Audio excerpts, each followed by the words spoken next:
नमस्कार दोस्तों। उड़ीसा में हर साल भगवान जगन्नाथ जी की यात्रा निकलती है। इस यात्रा में भगवान जगन्नाथ यानी कि कृष्ण भगवान के साथ उनके भाई बलराम और उनकी बहन सुभद्रा का भी रथ रहता है। ये तीनों रथ नगर भ्रमण करते हुए अपनी मौसी के घर गुड़ीचा मंदिर जाते हैं। मान्यता है कि एक बार बहन सुभद्रा ने अपने दोनों भाइयों से नगर घूमने की इच्छा व्यक्त की थी। तभी से इस रथ यात्रा का आयोजन हो रहा है। आइए जानते हैं रथ यात्रा के बारे में खास और रोचक बातें। इस साल रथ यात्रा का आयोजन 7 जुलाई से होगा। पंचांग के अनुसार हर साल आषाढ़ मास के शुक्ल पक्ष की द्वितीया को इस विश्व प्रसिद्ध रथ यात्रा का आयोजन होता है।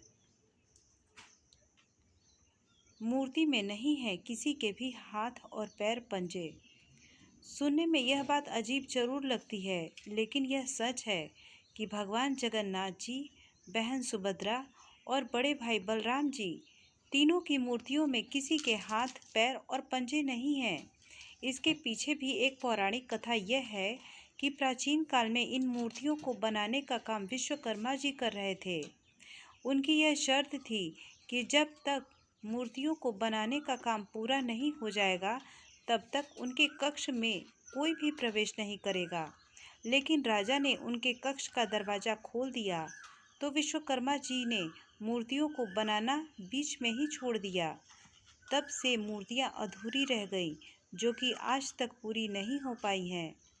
तब से इन मूर्तियों के हाथ, पैर और पंजे भी नहीं हैं। मूर्तियों को नीम की लकड़ी से बनाया जाता है। ऐसे होते हैं रथ। भगवान जगन्नाथ की यात्रा के रथ भी बेहद खास होते हैं। इन्हें नीम के पेड़ की लकड़ी से बनाया जाता है। रथ यात्रा की तैयारी हर साल बसंत पंचमी से शुरू हो जाती है। खास बात यह होती है कि इसको बनाने में किसी प्रकार की धातु का प्रयोग कतई नहीं किया जाता है। रथ की लकड़ी प्राप्त करने के लिए स्वस्थ और शुभ पेड़ की पहचान की जाती है। आइए अब जानते हैं बलराम जी के रथ की खास बात।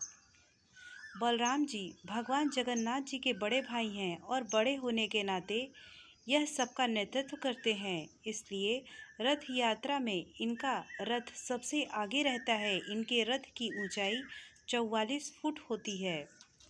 इस रथ में नीले रंग का प्रयोग का प्रमुखता से किया जाता है। बहन सुभद्रा का रथ। कृष्ण और बलराम की लाडली बहन सुभद्रा का रथ दोनों भाइयों के सुरक्षा घेरे में रहता है, यानी सुभद्रा का रथ दोनों रथों के बीच में चलता है। इसकी ऊंचाई 43 फीट होती है और इसको सजाने में मुख्य रूप से काले रंग का प्रयोग किया जाता है। मूर्तियों में भी अस्थियां। पुराणों में बताया गया है कि इन मूर्तियों का निर्माण राजा नरेश इंद्रद्युम्न ने करवाया था। वह भगवान विष्णु के परम भक्त थे। मान्यता है कि राजा के सपने में आकर भगवान ने उन्हें मूर्तियों को बनाने का आदेश दिया था। सपने में उन्हें बताया गया है कि श्री कृष्ण नदी में समा गए हैं और उनके विलाप में बलराम और सुभद्रा भी नदी में समा गए हैं। उनके शवों की अस्थियां नदी में पड़ी हुई हैं।